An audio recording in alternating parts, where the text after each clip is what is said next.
Sophia. I was born and raised in a small country in the Middle East by the name of Kuwait.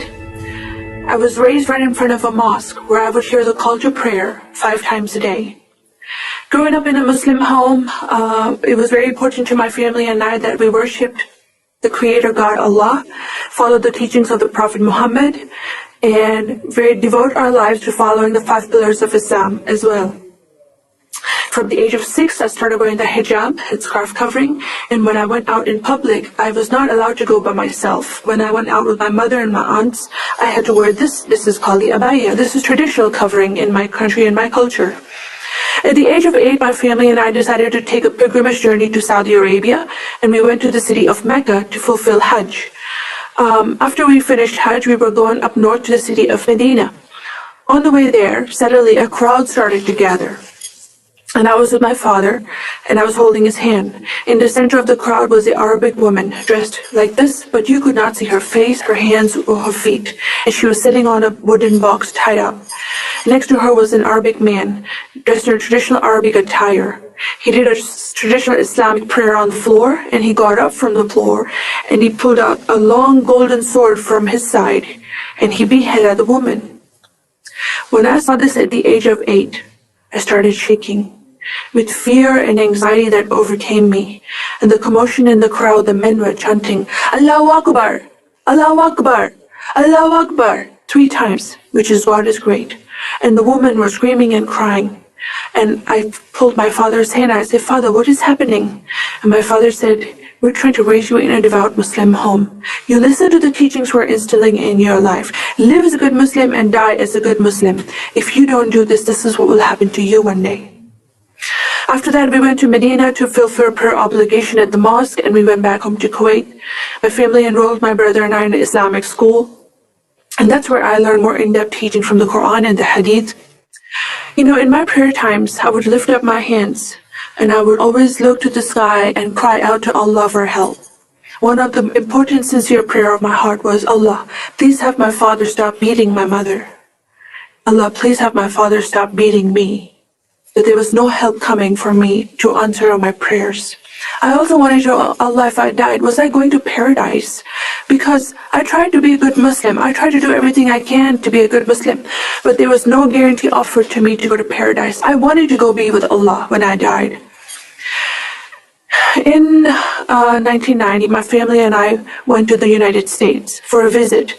What I knew of America is what I saw on TV. You know, America is known as a Christian country to the Islamic world. So when we came to America, we were having a good visit.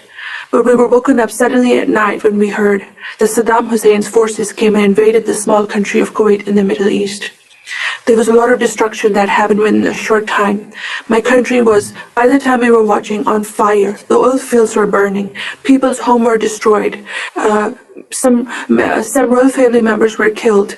Our home was destroyed, but we had to stay in America. Now we are living in a foreign country with a foreign culture, with a foreign religion. I don't know anyone that looks like me, that even eats the same food I eat, or dresses like me, or speaks the same language. My life with Allah and Islam was very distant. My relationship with my family was conditional love, but the only support in my life that I really loved, my grandmother died. In Islam, when someone passes away, they are offered no assurance, no guarantee to go to heaven. And I knew this. And I still prayed and cried out to Allah with tears in my eyes that He would have mercy over her soul. One day when I went to my job after the funeral, this lady came up to me, and she found out that my grandmother died, and she put her arms around me and gave me a hug. Do you know, this hug gave me peace. I've never experienced this peace before. And then she asked me a question, would you like to go to church with me?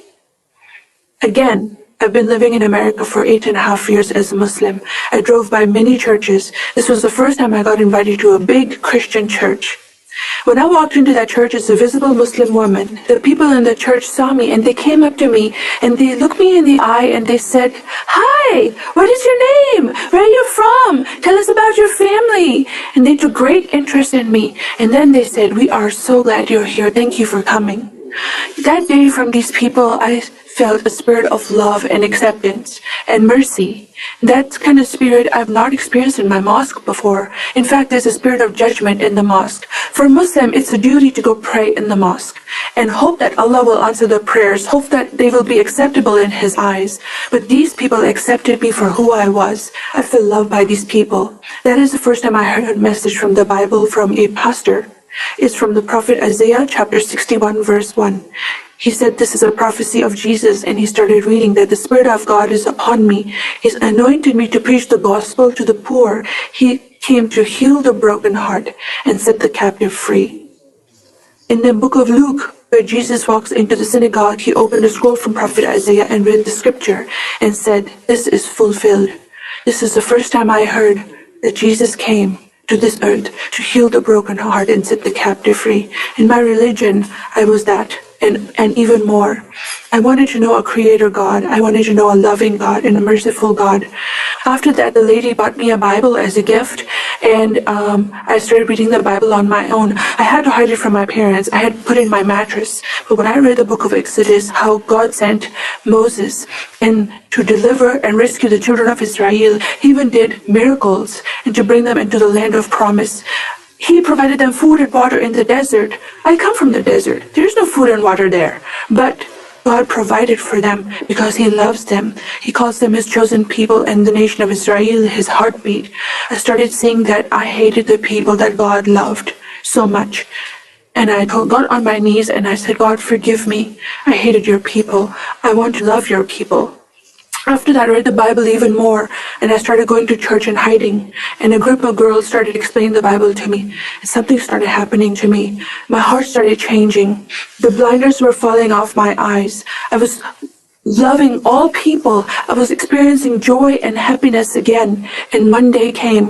The day that I was going to get baptized, I realized the decision I was going to make was a very important and permanent decision. But Jesus is the only God I found that is loving, caring, merciful, and willing to give His life so I can have a life to follow a creator God. You know, I was so desperate to know a living God all my life that I was willing to give up my Islamic life to follow a new life in following Jesus as my Lord. That day, I rejected Islam and I became a follower of Jesus.